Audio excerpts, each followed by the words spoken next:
This is CBC Saturday News.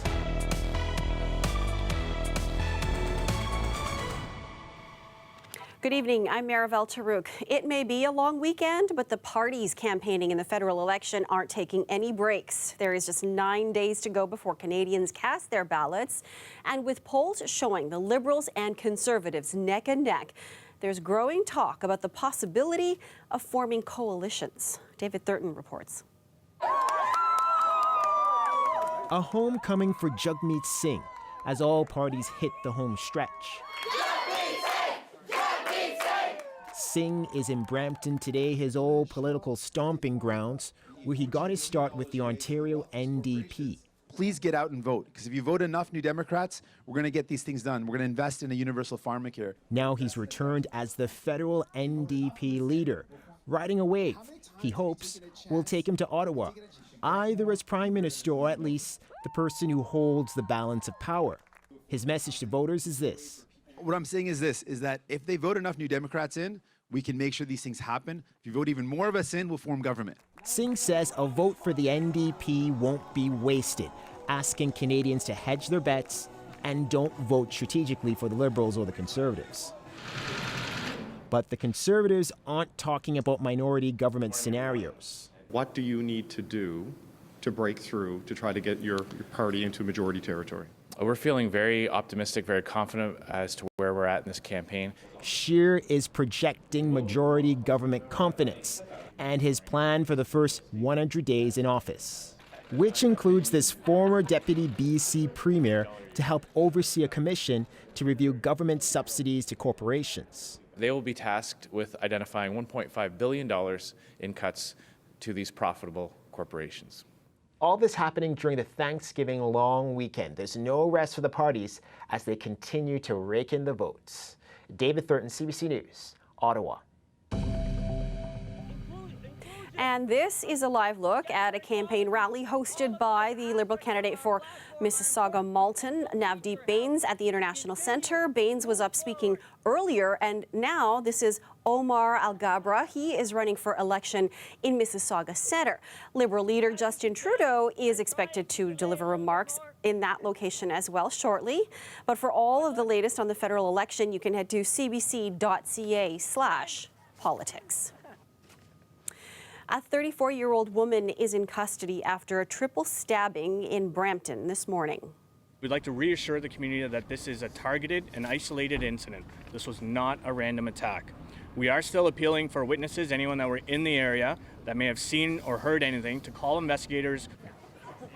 It happened inside a residential unit above a storefront on Main Street near Queen. Police were called to the scene just before 11 a.m. and found one woman and two men suffering from stab wounds.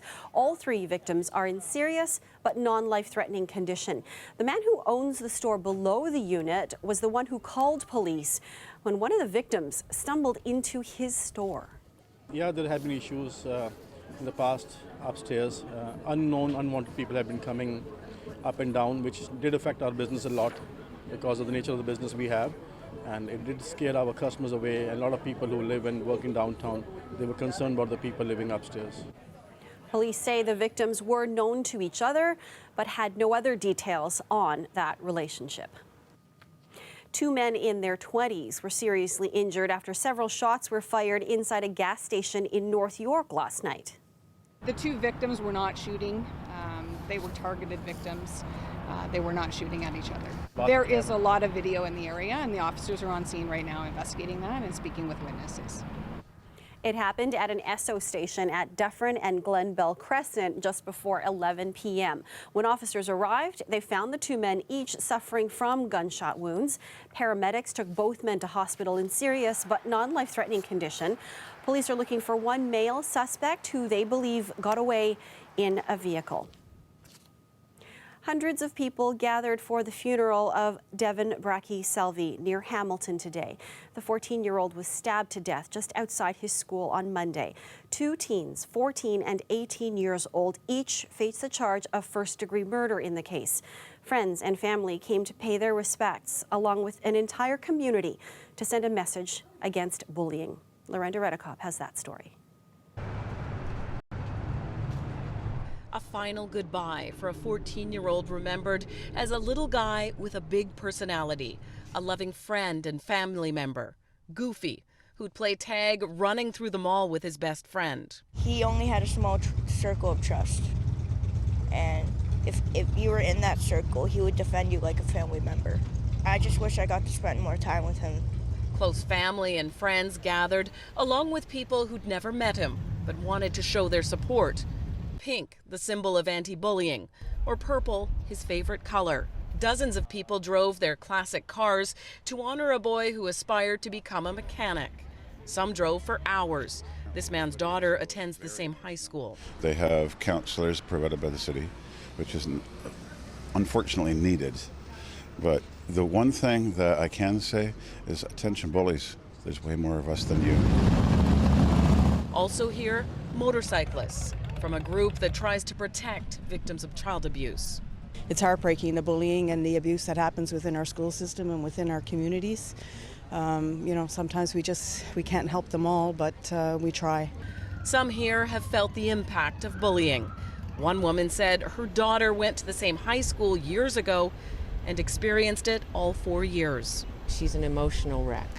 She didn't come to the vigil. She tried to come to the football game. She lasted only a few minutes, and she didn't want to talk to me about any of it. It's really hitting close to home.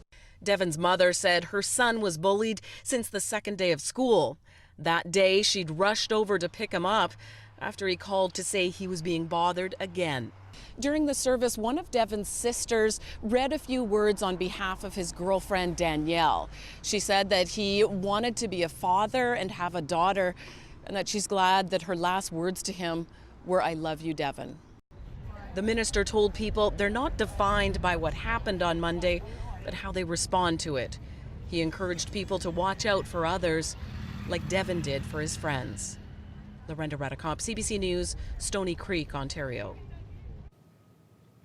And in Etobicoke today, another vigil remembering a teen boy.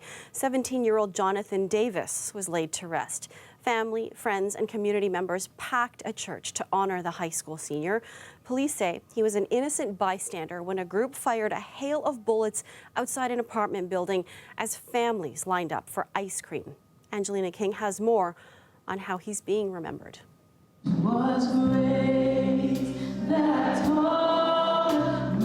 There were tears and smiles, prayers and stories, memories and love, all in the name of Jonathan Davis.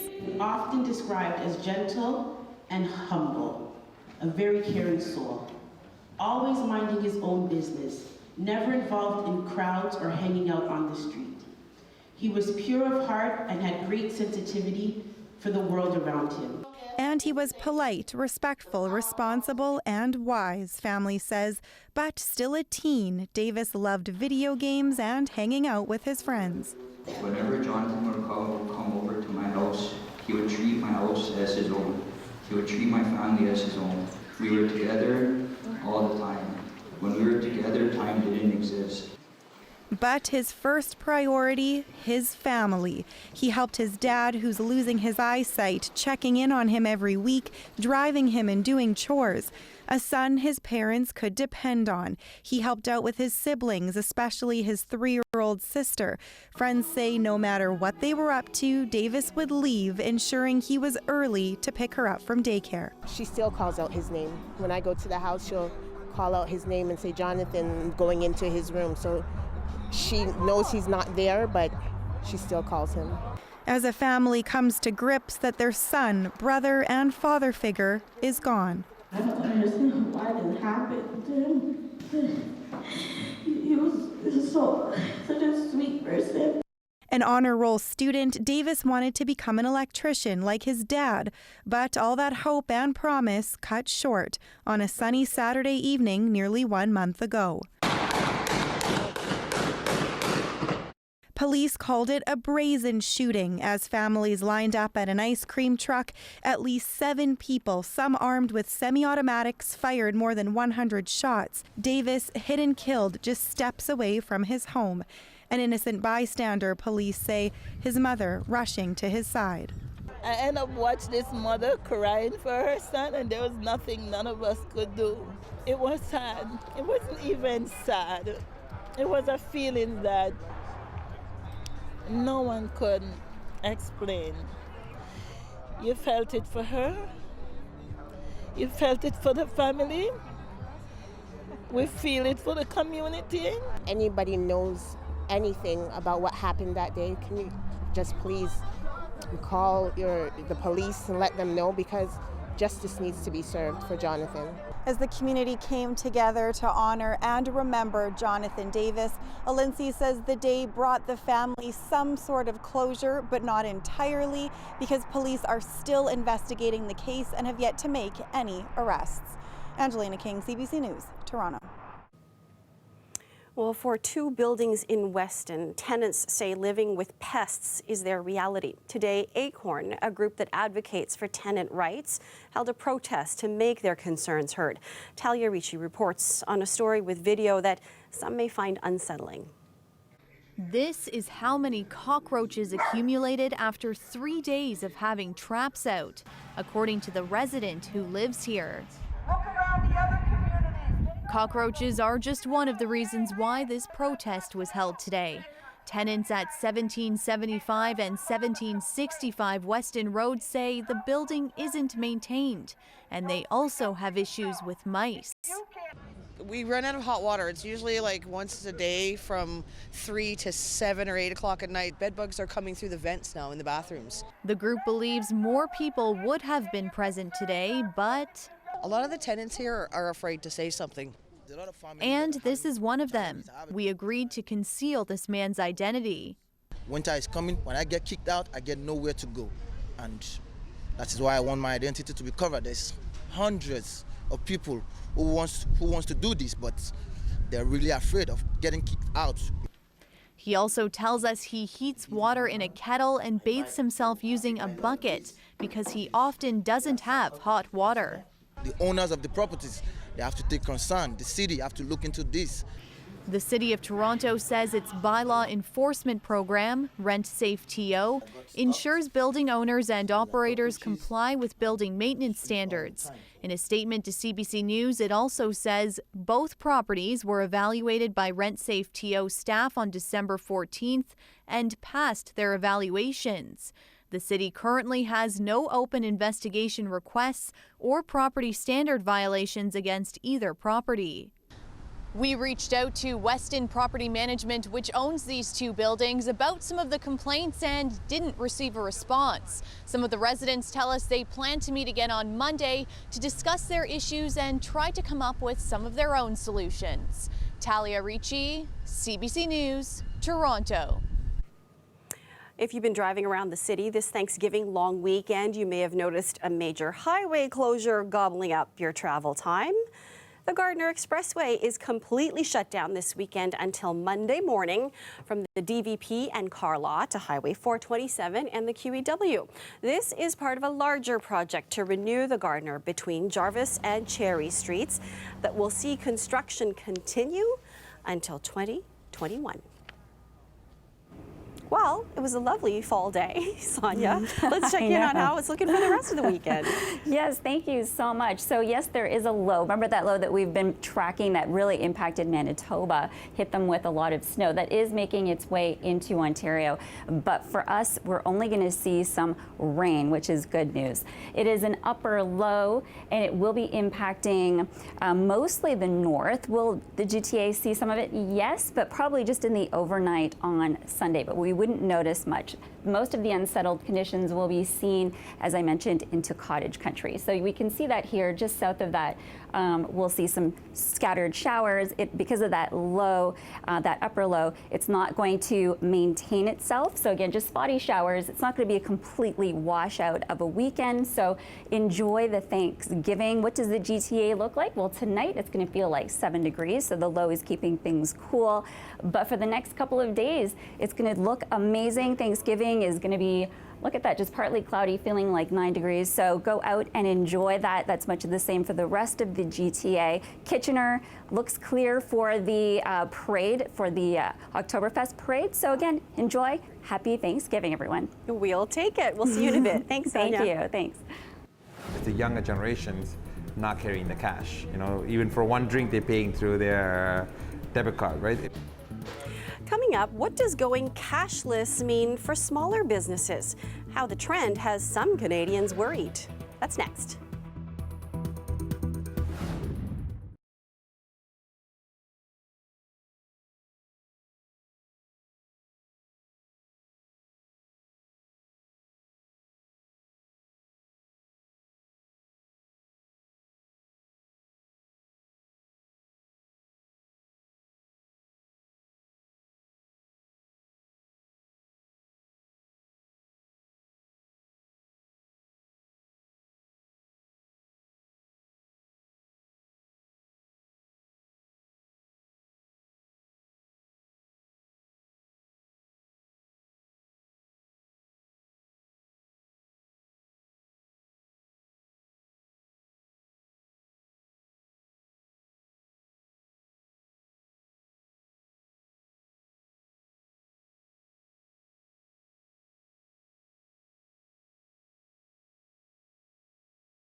In world news, the Turkish military says it has captured a key border town in their offensive into northern Syria.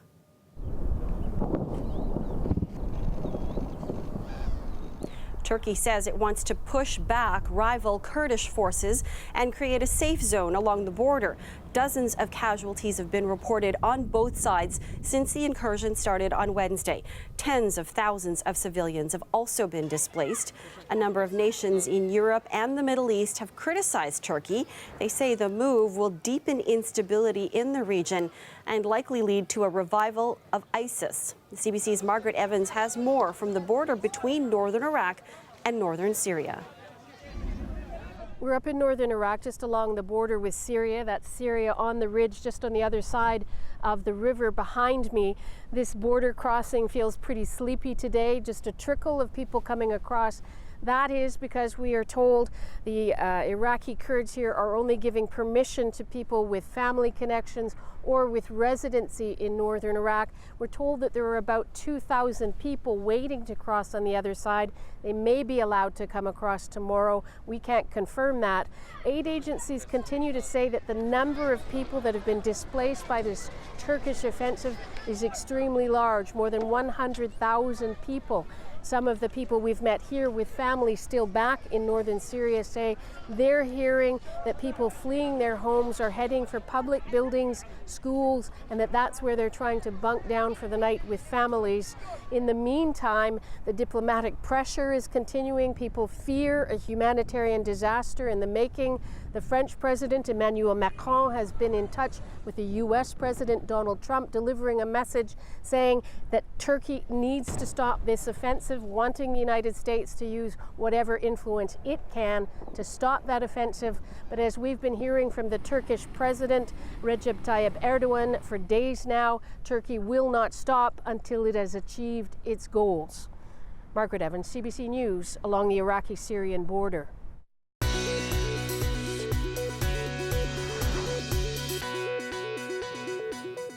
A growing number of Toronto eateries, businesses, gyms, and even some bank branches no longer handle cash. The only form of payment accepted is card and smartphone apps.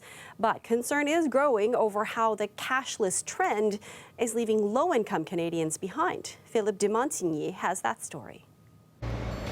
As fewer customers carry bills and coins, more and more businesses are going cashless. The Flock rotisserie chain in Toronto took the leap. We're able to move that quick lunch hour rush in a much faster pace. For chef and co-founder Corey Vitiello, the bottom line made the decision easy. Having a cash register, he says, was no longer worth it. Our total cash, when we were operating with cash, was only about 2% of our business transactions. According to Payments Canada, only 8 years ago, cash was used in more than half of nationwide transactions. That's now down to barely a quarter. Meanwhile, credit and debit cards are up from 49 to 72% over the same period.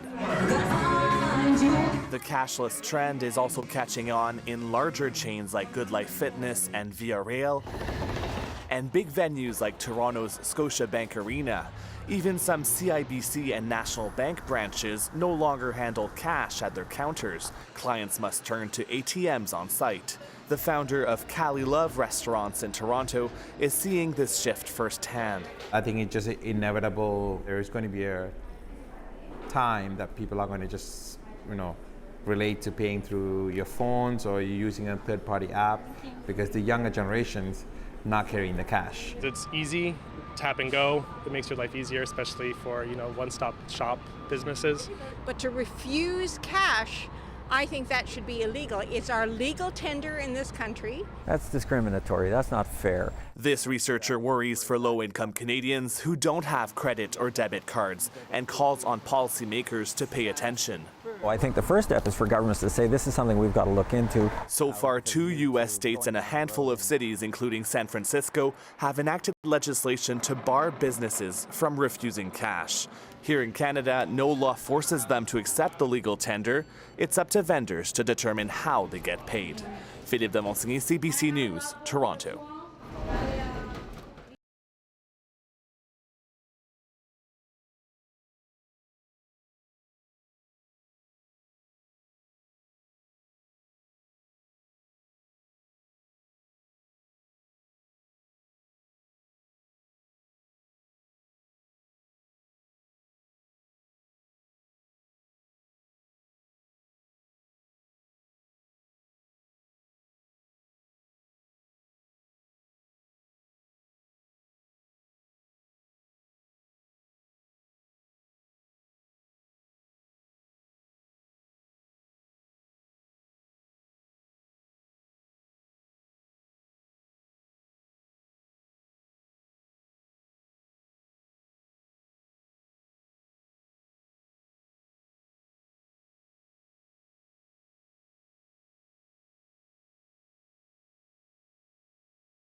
Oh, just a beautiful autumn day in Toronto. Although the initial forecast was rather gloomy, the sun did come out for a while, bringing out those changing fall colors all over the city. A little chilly at times, but those runners certainly took advantage of the cool conditions. Sonia, driving on the DVP, it's my favorite time of year because all the fall colors are just so brilliant. I know, and I love the little jackets, little booties. Too bad you couldn't see my shoes right now. You got the booties going already? I do. This is my favorite time of the year. Definitely. But yes, there is a low. Remember that low that we were talking about that really took down Manitoba in a lot of ways, that snowstorm blizzard? Well, it is making its way into Ontario. Thankfully, though, it's just in the form of rain, not snow. It will mostly impact the cottage country. So some of us are making our way out there tomorrow. So we will see some of that spotty shower through the next couple of days. But again, it won't be a blowout of a day, even for those in the cottage country areas, which is great news. But Toronto, if we do see anything, it will be probably in the overnight on Monday. So we won't really notice much. But we do have another system that is making its way into the GTA on Tuesday. So that's when we're going to see a lot of showers impacting us here in Toronto and the GTA. But for the most part, the next couple of days, cottage country, as I mentioned, just south of Sudbury, can see and will see some spotty showers off and on throughout the next couple of days. But we're going to wake up to some cooler temperatures because of that low. So bring that jacket, go out and enjoy. Look at the afternoon, though. It's going to be really nice, 16 degrees. If you have pets, furry friends, go out and take a walk. But as I mentioned, Monday is going to be fantastic for Thanksgiving. And so will Kitchener. They have Oktoberfest on Monday. That's when the parade is happening. We're going to be live during that time. No rain in sight. So again, enjoy it. Wonderful. Yeah, thank you. Thanks, Sonia. Thank you. The Toronto Argonauts were serving up some hot Thanksgiving meals today in their annual visit to the Salvation Army. Players were at the Harbour Light Ministries to help serve meals to families and individuals in need. They were also handing out gift bags, taking photos, and signing autographs. Good job, Blue. And that's our show for you tonight. Thanks for watching. You can stay caught up on news anytime on our website, cbcnews.ca. Enjoy these beautiful fall colors and have yourselves a great night, everyone.